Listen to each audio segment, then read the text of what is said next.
നമസ്കാരം. അപ്പോ കഴിഞ്ഞ ദിവസം വനിതാ തിയേറ്ററിൽ വെച്ച് ബിഗ് ബോസ് താരം ജിൻഡോനെ നേരിട്ട് കണ്ടപ്പോൾ ഞാൻ ചോദിച്ചു, അദ്ദേഹത്തിന് ഒത്തിരി സിനിമകളിൽ അവസരം കിട്ടി എന്നുള്ളൊരു ന്യൂസ് നമ്മൾ കണ്ടായിരുന്നു. തീർച്ചയായിട്ടും അദ്ദേഹത്തെ നേരിട്ട് കണ്ടപ്പോൾ എനിക്ക് ചോദിക്കാനുണ്ടായ ഒരു ചോദ്യം അദ്ദേഹത്തിന്റെ മുഖത്ത് നോക്കി തന്നെ ഞാൻ ചോദിച്ചു, അഭിനയം പഠിക്കേണ്ട കാര്യമില്ലല്ലോ?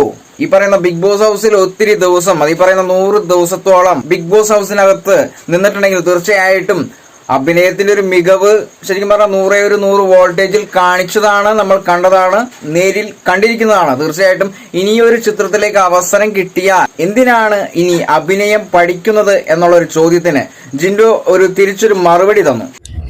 അഭിനയം പഠിക്കേണ്ട കാര്യമില്ല, ബിഗ് ബോസിൽ നിന്ന് വന്നതല്ലേ, അഭിനയിക്കാൻ തീർച്ചയായിട്ടും പഠിച്ചിരിക്കണല്ലേ. തീർച്ചയായിട്ടും ബിഗ് ബോസിൽ നമ്മൾ ഒരു 100 ദിവസം അവിടെ നമുക്ക് നിൽക്കാൻ കഴിയുമെങ്കിൽ നമുക്ക് അവിടെ ചെന്ന് കഴിഞ്ഞിരിക്കാം. അതാണ് എനിക്ക് പറയാനുള്ളത്. കാരണം വെച്ചാൽ ഏഷ്യാനെറ്റ് നമുക്ക് അവിടേക്ക് ഒരു ചാൻസ് ആണെന്ന് പറഞ്ഞാൽ ലക്ഷക്കണക്കിന് ആൾക്കാർ അവിടേക്ക് അപ്ലൈ ചെയ്തിട്ട് അതിനകത്ത് 25 പേര് സെലക്ട് ചെയ്ത് ഇതാണ് കയറിയാണ്. ആ 25 പേരും സക്സസ് ആണ്.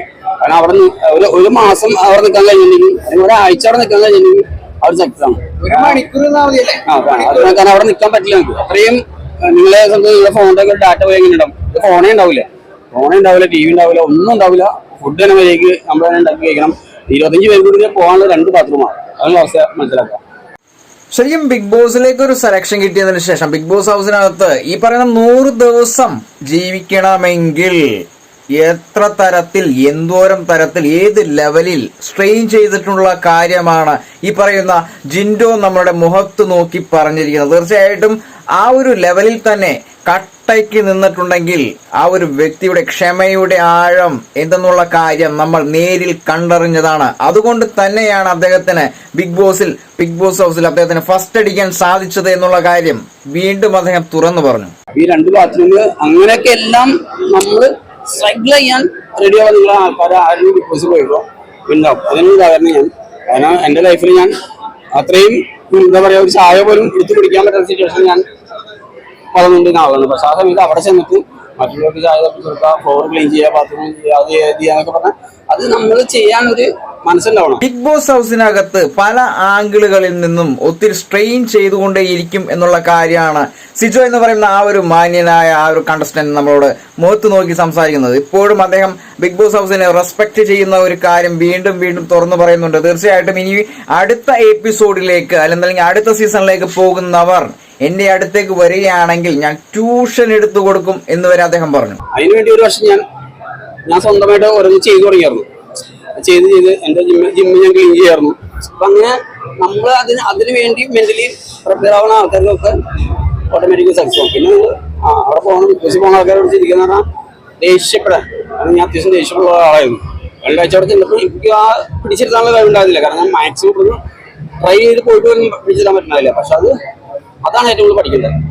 ബിഗ് ബോസ് ഹൗസിനകത്ത് നിൽക്കുന്ന ഓരോ സെക്കൻഡുകളിലും പല ആംഗിളുകളിൽ നിന്നും സ്ട്രെയിൻ വരുമ്പോൾ അല്ലെങ്കിൽ ബുദ്ധിമുട്ടുകൾ ഉണ്ടാക്കാൻ ഓരോ കണ്ടസ്റ്റൻസ് ശ്രമിക്കുമ്പോൾ സെക്കൻഡുകൾക്കകം തന്നെ ദേഷ്യം വരാനുള്ള ഒരു അവസരം കൂടുതലാണെന്നാണ് അദ്ദേഹം പറയുന്നത്. തീർച്ചയായിട്ടും ആ ഒരു ദേഷ്യത്തെ പിടിച്ചു നിർത്താനും ക്ഷമയുടെ ആഴത്തിൽ ചവിട്ടി നിർത്താനുള്ള ഒരു കഴിവ്, കപ്പാസിറ്റി ഓൾറെഡി ഈ ബിഗ് ബോസ് ഹൗസിനകത്തേക്ക് ചെല്ലുന്നതിന് മുമ്പ് തന്നെ ഈ പറയുന്ന ഒരു കപ്പാസിറ്റി ഉണ്ടാക്കി എടുത്തു എന്നുള്ള കാര്യമാണ് ജിൻഡോ വീണ്ടും നമ്മളോട് പറയുന്നത്. ക്ഷമിക്കാൻ പിന്നെ അത് പഠിച്ചുകൊണ്ടിരിക്കുക. പുറത്തിറങ്ങിയിട്ട് നമുക്കത് ഒരാളോട് ദേഷ്യപ്പെടാൻ നമുക്ക് പറ്റാത്തൊരവസ്ഥയായി. കാരണം ആ ഒരു 100 ദിവസത്തെ സാധനം നമുക്ക് ഭയങ്കര ഗുണം ചെയ്തു. ബിഗ് ബോസ് സാധനം നമ്മളെ ഭയങ്കരമായിട്ട് മാറ്റിയെടുക്കും.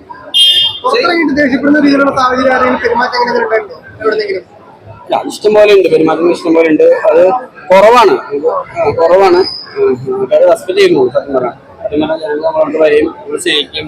ഒരമ്മമാരും കുട്ടികളും അവരൊക്കെ ചെയ്ത വീഡിയോസും കാര്യങ്ങളൊക്കെ നമുക്ക് അയച്ചിരുന്ന. സത്യം പറഞ്ഞാൽ ഇത്രയും മാത്രം ഹൈപ്പ് എനിക്കിവിടെ ഉണ്ടായിരുന്നുള്ളത് ഞാൻ അതിനുള്ളിൽ നമുക്ക് അറിയാൻ പറ്റില്ല. ബിഗ് ബോസ് ഹൗസിനകത്ത് നടക്കുന്ന ഓരോ കാര്യങ്ങളും, ഓരോ രംഗങ്ങളും, ഓരോ സീനുകളും പുറത്തുനിന്ന് വീക്ഷിക്കുന്ന പ്രേക്ഷകർ എങ്ങനെയാണ് സ്വീകരിക്കുന്നത് എന്നത് മനസ്സിലാക്കിയത് ബിഗ് ബോസ് ഹൗസിന് പുറത്തു വന്നതിന് ശേഷമാണെന്നാണ് ജിൻഡോ വീണ്ടും പറഞ്ഞത്.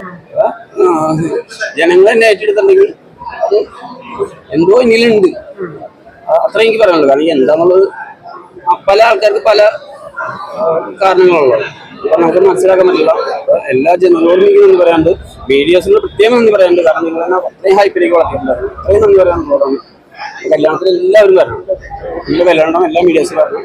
പറയാണ് ഞാൻ വിളിച്ചില്ല ഒന്നും പറയാതെ പരാതി. കാരണം വെച്ചിട്ടുണ്ടെങ്കിൽ പറയരുത്. ഈശാൻ പറയുന്നത് ഇപ്പോഴേ കല്യാണം വിളിക്കണം, നിങ്ങൾ തന്നെ ആദ്യം വിളിക്കുന്നത്. ഓക്കെ, വീഡിയോസിൽ നിങ്ങൾ ആദ്യം വിളിക്കുന്നത് കല്യാണം. ശരിക്കൊരു നിഷ്കളങ്കതയോട് കൂടിയുള്ള ഒരു സ്വഭാവത്തോടു കൂടിയാണ് ഈ പറയുന്ന ജിൻഡോ മീഡിയക്കാരോട് സംസാരിച്ചിരിക്കുന്നത്. തീർച്ചയായിട്ടും നിങ്ങളെ വീക്ഷിച്ചാൽ മനസ്സിലാവും, ഒരു പക്ക മാന്യൻ എന്ന് പച്ചയ്ക്ക് പറയാൻ പറ്റിയ ഒരു വ്യക്തിയാണ് ജിൻഡോ. തീർച്ചയായിട്ടും ഡയറക്ട്ലി മനസ്സ് ഓപ്പണായിട്ടാണ് അദ്ദേഹം സംസാരിക്കുന്നത്. തീർച്ചയായിട്ടും മറ്റുള്ളവരെ പോലെയല്ല, ഓപ്പണായിട്ട്. വെറുതെ അല്ല ഈ ഓരോ രംഗങ്ങളും ഷൂട്ട് ചെയ്തെടുത്തപ്പോൾ എനിക്ക് തോന്നിയത് വെറുതെ അല്ല അദ്ദേഹത്തിന് ബിഗ് ബോസ് ഹൗസിൽ ഫസ്റ്റ് അടിക്കാൻ സാധിച്ചത് എന്നുള്ള കാര്യം. ബിഗ് ബോസ് ഹൗസിൽ ആദ്യം മുതൽ അവസാനം വരെയും ചവിട്ടി താഴ്ത്തപ്പെട്ട ഒരു വ്യക്തിയാണ് ജിൻഡോ എന്ന് പറയുന്ന ആ ഒരു വ്യക്തി. എന്തുകൊണ്ട് അദ്ദേഹം ഫസ്റ്റ് അടിക്കാൻ അദ്ദേഹത്തിന് സാധിച്ചു എന്നുള്ളതിനുള്ള ഒരൊറ്റ ഉത്തരമാണ് ഈ പറയുന്ന ഒരു ചെറിയ മീഡിയക്ക് മുൻപിലുള്ള അദ്ദേഹത്തിന്റെ സംഭാഷണ രീതി. ഹൃദയം തുറന്ന് സംസാരിക്കാൻ പറ്റുന്ന ഏക ഒരു വ്യക്തിയായിട്ടാണ് എനിക്ക് തോന്നിയത്. തീർച്ചയായിട്ടും അത് തന്നെയാണ് അദ്ദേഹത്തിന്റെ ഒരു മെയിൻ പോയിന്റ്, മെയിൻ മാർക്ക്. ക്ഷമയുടെ ഒരു മൂർത്തമായ തലം തന്നെ അദ്ദേഹത്തിന്റെ ഹൃദയത്തിനകത്തുണ്ട്. തീർച്ചയായിട്ടും ക്ഷമയെന്ന് പറയുന്നത് അദ്ദേഹത്തിന് എവിടെ നിന്ന് കിട്ടി എന്ന് ചോദിച്ചാൽ അദ്ദേഹത്തിന്റെ ജിമ്മിൽ നിന്നുമാണ് കിട്ടിയതെന്ന് അദ്ദേഹം ഇപ്പോഴേ തുറന്നു പറഞ്ഞിട്ടുണ്ട്. ഞാനത് ആദ്യമേ പറഞ്ഞതാണ്. ഞാൻ ആ ഒരു ക്വസ്റ്റ്യൻ ജിൻഡോയോട് ആദ്യമേ ചോദിച്ചതാണ്. തീർച്ചയായിട്ടും അദ്ദേഹം ഒരു 100% ശരി എന്നുള്ള കാര്യമാണ് വെച്ചിരിക്കുന്നത്. അപ്പൊ തീർച്ചയായിട്ടും ജിൻഡോ എന്ന് പറയുന്ന ആ ഒരു വ്യക്തി ഇഷ്ടപ്പെടുന്നവരുണ്ടെങ്കിൽ തീർച്ചയായിട്ടും എന്റെ ഈ കമന്റ് ബോക്സിൽ വരിക. Comment, I am waiting.